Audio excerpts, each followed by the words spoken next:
The Great Train Experiment. Something that originally was cooked up on our Discord community as a little bit of a joke.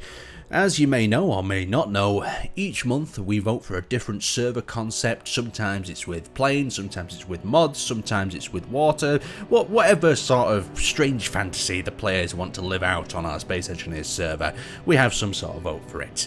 And I thought it'd be funny to put down a train server. But strangely enough, well, the hype train was real for it. It managed to actually do really well and nearly won the vote, and I didn't expect that. Luckily it didn't win the vote because I didn't really have too much prepared. I had a few rough ideas, but I thought as a bit of an experiment, what would be quite fun was to set the premise for a train server up and let the players get to work on it. So this is what happened. So to begin with, we need to give the players some kind of objective, and why not look back to the old times of when trains were extremely popular for transporting, manufacturing, and pretty much changed a large factor of the Industrial Revolution. So let's break it down into refining, assembling, and mining, and we'll split these 3 points across the map where the players have to build a train line to get the parts, the raw materials between these areas effectively. Now we're starting the players off at one location with a selection of rovers, and at first it's going to be slow and steady. They're going to have to manually, almost like horse and cart with these rovers, between the mine, between the assembler and the refinery, and produce the basic materials they need to get this railroad running. Now on top of this, the players are also going to have to chat and communicate together and find the best way of building a train track that can achieve this. Will they go with some sort of monorail? Will they go with a standard sort of track design? And more importantly, will they be able to work together to achieve this goal? Day 1. Now the players themselves had to use the rovers, like I said, to transport the materials between the mines, but they needed to do this in the most efficient way possible.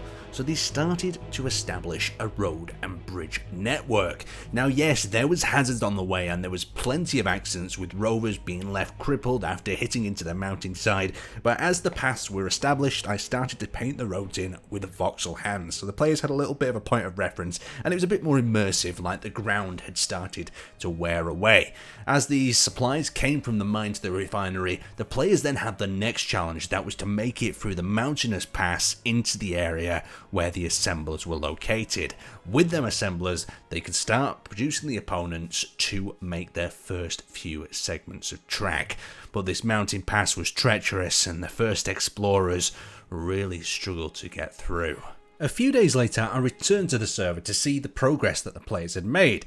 They had so far managed to construct a yellow monorail. They had also tried to construct a secondary line.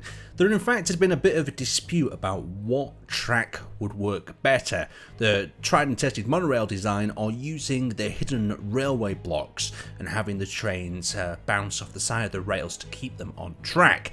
Both rails started to be constructed, but it was clear the monorail design was winning in terms of practicality and the use of resources. So let's see what happened on the final day. The final day arrived and I was super excited. It was like opening a new model railway or an old train kit as a child.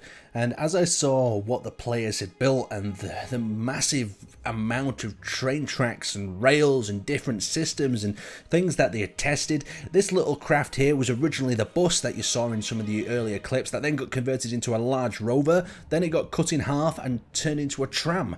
They also built themselves a lovely selection of steam trains. So to evaluate what they did, is they've got themselves the yellow line, that was a much flatter, smoother line for the heavier cargo trains that they plan on moving between the assembler that they're leaving now to the mine and then to the refinery. They've also got the experimental line where some of the players who wanted to build faster trains could use it to travel over the other lines a little bit quicker. But we really need to consider that all of this was done with just rovers. None of these tracks were constructed by flying vehicles or equipment. So they had to manually run the track printing system around here. And to get these bends, each one of these pieces of tracks has been manually placed up in the air.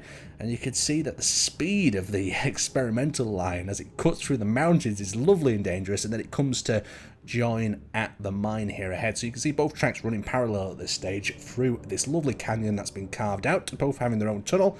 And as they arrive at the mine station, note to the top here, we actually have a turntable system, and then we've got the little mine hut there that's connected up with a connector and can load the cargo to the main train. So how do they transfer between lines? I was going to be a bit confused about this. I was wondering if they were going to be doing some sort of wheel turntable, and they have done at one point, but what they've done here is this rotating arm type hinge, and you can see it all going on in the background with a little tram. We'll do a little bit of a speed up here so you can see, and it allows it to move from one line to another. So as it moves to there, the yellow line then swings out, connects it up, so you can see we're now going on to the blue line, and the blue line is the final stretch of track to the refinery area.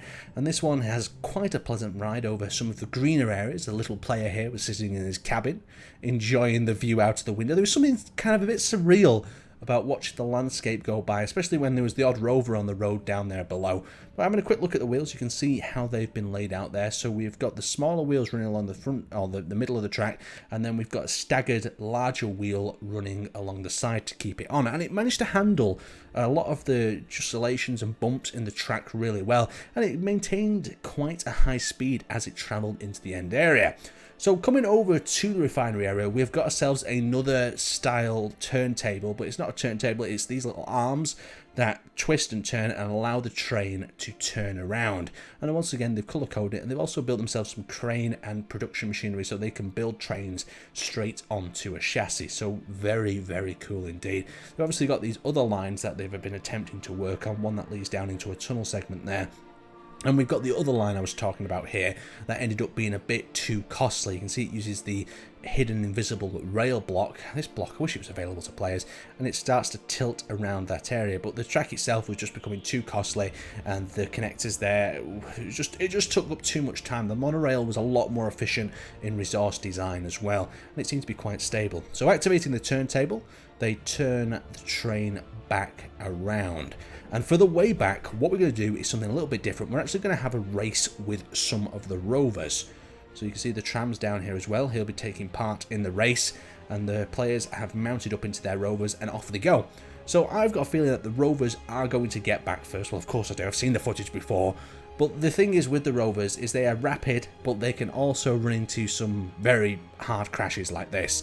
So straight off to the straight off the road and right into a mountain with that first rover. And if it was carrying a large load of cargo, it wouldn't be moving quite like this. Where the trains themselves, if the track design and wheel design are calculated properly, are really quite stable.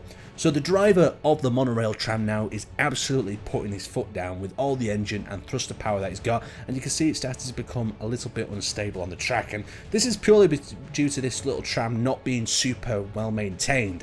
It's actually missing a few of the wheels. Some of the wheels have actually popped off it, but if it was taken off the track, then wheels were refitted, it would be a lot stabler for longer. So coming past the mine here, you can see one of the rovers trying to pass the mine, and we ran into our first issue with the tram bus, and off the tracks it goes. So we've still got the steam train competing in the competition, but these little rovers are flying ahead. Of course, they've not got the cargo capacity that the train could have, and they could always come off the little road and have a horrible collision.